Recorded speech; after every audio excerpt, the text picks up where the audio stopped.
Now, when we look at this lookup functions, the first thing that we need to understand, when do we use lookup? Whenever we have to extract something from a database.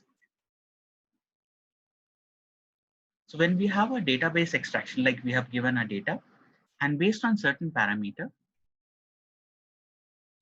we have to extract.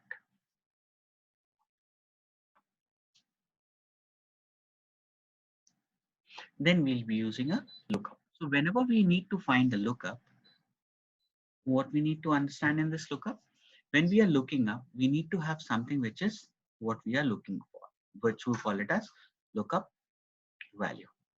That's the first thing. Say for example, if I say get me a pen, there's so many lot of pens lying on the table, so I should specify get me that particular pen. That is what is the lookup value. So first thing you need to understand when you are trying to understand with any lookup, you need to have a lookup value. And the lookup value these days have very specific characteristics. About 8-10 years back when we were working, FAs were financial analysts and other people were asked to know SQL. But now the requirement has come down a little. Reason being the database are very properly maintained. Now, if you look at the lookup value, these are currently now are unique values. You'll hardly find a database which does not have a unique value running into it. All the softwares which are collecting data or which are managing data, Oracle DB2, or you talk about SQL servers, anywhere that you look into, they're having those unique values. So when you get a data, try and find a unique value on which you can do that lookup.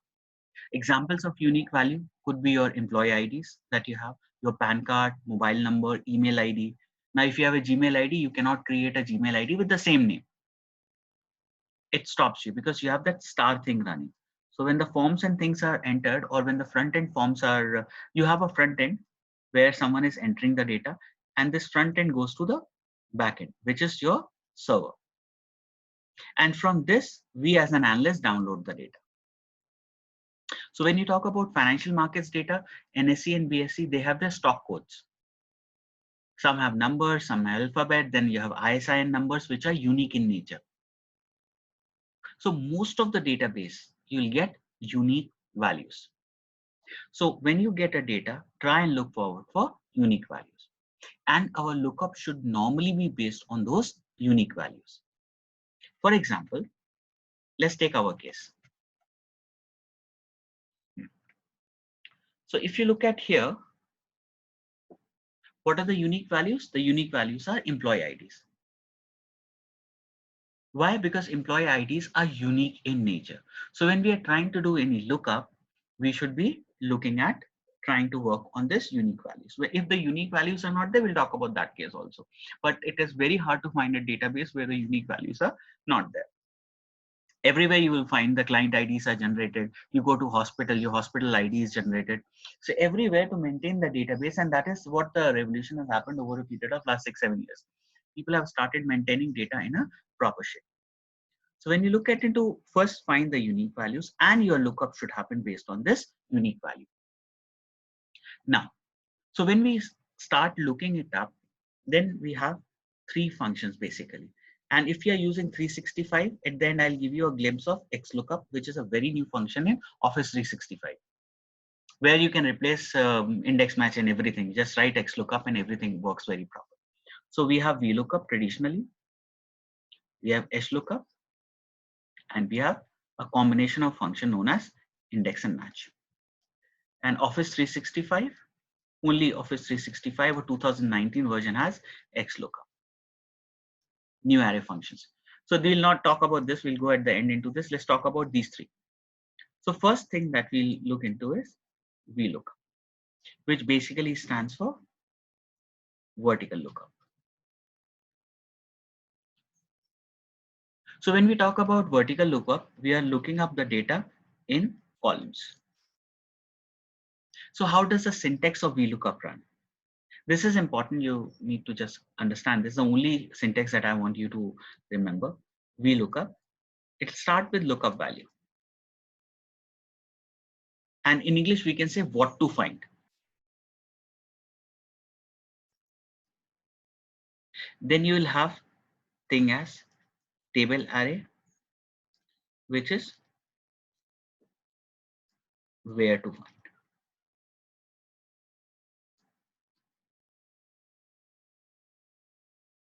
And then we have column index number, which we can say column number of answer column.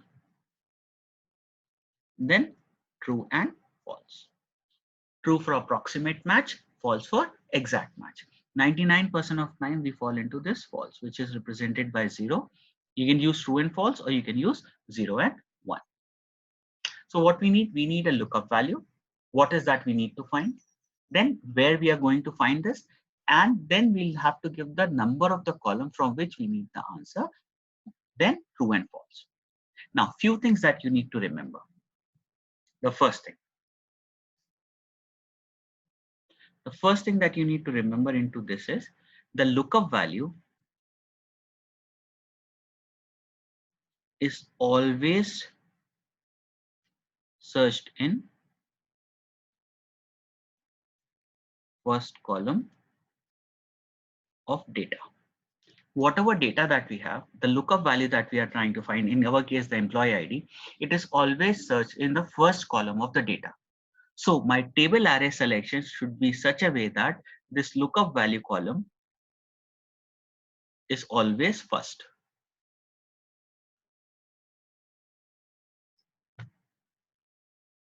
And what if it is not first? We'll look into that. Second, by default, backward lookup is not possible.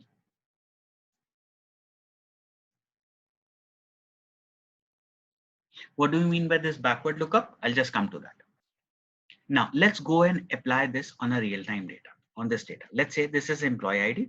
Let's put some employee ID here. And based on this employee ID, I need to find the employee name. Right? So I need to create something wherein when we are hitting on this, writing this employee ID or whatever employee ID, right? I should get the name and how many accounts this guy has submitted. So our unique ID is this employee ID. This is not getting repeated anywhere. So in this case, since the data is arranged vertically, we can simply write equal to VLOOKUP. It says lookup value. So what is that we need to find? This is what we need to find. And before you select the table array, let's see whether this what we need to find is the first column of data or not. So if I select my data from here, it will be the first column of the data. So yes, it is there in the first column. What I'm going to do, and select this entire thing.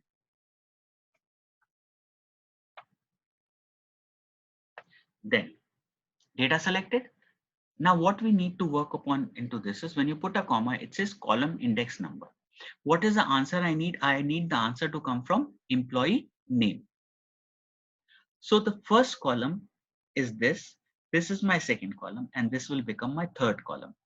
So wherever this employee ID is selected, that column is given number 1. So we have 1, 2, 3. The employee name is into the third column. Comma, we need the exact match. So I'll select false and close the bracket and enter. You'll get the name 2309 as Rangan. You can add 153. You can add 395. Whatever you're adding, you will get this changed. This will automatically, employee name will automatically get fetched from the data. So what does that, this is the simplest form of VLOOKUP. We'll go into more complex forms of this. So what is that we have seen? We have seen that to write the VLOOKUP, we need to remember a few things. The lookup value, first thing, lookup value. What is that we need to find? We need to find this employee ID. Based on this, I need to get the employee name. So what to find, where to find, and the column number for the answer back, and false because we need the exact match. So we'll get this here. Now let's try and this apply again on the account submitted. So we'll say equal to VLOOKUP. What is the lookup value? 395, comma, lookup array, this entire thing. VLOOKUP, lookup value, comma, I'll get this entire thing. again comma, and then I need the column index number. Account submitted, which would be 1, 2, 3, 4, 5, comma 0. Instead of writing false, I have written 0. So now with this, I can do a basic lookup. Now let's talk about something more into a VLOOKUP. Let's say I get a question where it says create an application which takes the month number and gives the name in text. So we need to create an application which takes the month number and gives the name in text. So in this kind of problems, you will not have the database given to you because months are common. So how do we fill this data? If you are filling till 1 to 12 and you have written only one number like 1, hold the control key and drag down.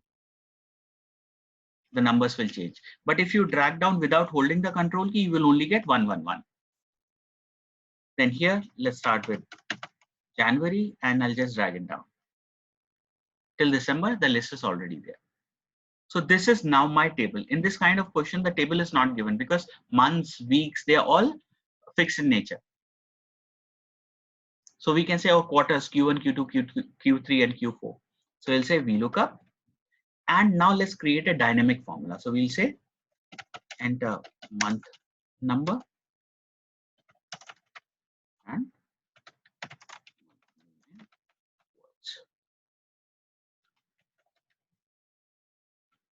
so if someone enters 2, we should get a Feb here.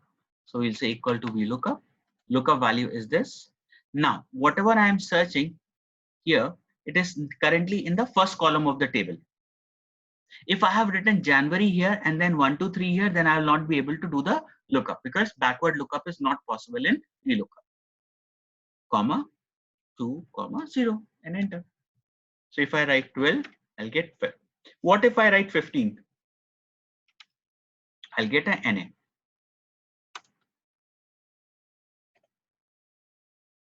So what we can do to avoid this NA? Use if error. If error, VLOOKUP. If there is an error in this, let's make it something interesting. Months are only 1 to 12. And let's put a smiley running in here.